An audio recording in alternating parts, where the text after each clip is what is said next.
দিনে দিনে ফিরআউনের অপকর্মের পরিধি এতই বেড়ে গেল যে অবশেষে মহান রব্বুল আলামিন অন্যান্য অহংকারীদের মতো এই নির্বোধ অহংকারীকে এবং তার সাঙ্গপাঙ্গদের কঠিন শাস্তির ব্যবস্থা করলেন। নীল নদের অতল গভীরে তলিয়ে দিলেন।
আল্লাহ কোরআনের ভাষায় বললেন, فأخذناه وجنوده فنبذناهم في اليم فانظر كيف كان عاقبة الظالمين।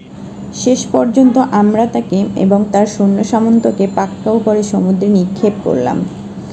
এখন দেখো ওই জালিমদের পরিণাম কি হয়েছে। আল্লাহ এই জালিমকে তার বংশসহ নদীতে ডুবিয়ে দিয়ে ক্ষান্ত হননি, বরং তার লাশ দেখে যাতে পরবর্তী প্রজন্ম শিক্ষা নিতে পারে সেই ব্যবস্থাও করেছেন। আল্লাহ দহিদের পরিণতি কি হয় তা জানতে পারে, সেজন্য আজও তার লাশের মমি গায়রুত তাহারার জাদুঘরে সংরক্ষিত ব্যবস্থা করা হয়েছে। সারা বিশ্বের হাজারো পর্যটক এই জায়গায় জাদুঘরে আসেন এবং ফিরআউনের লাশের মমি দেখে শিক্ষা নিয়ে থাকেন।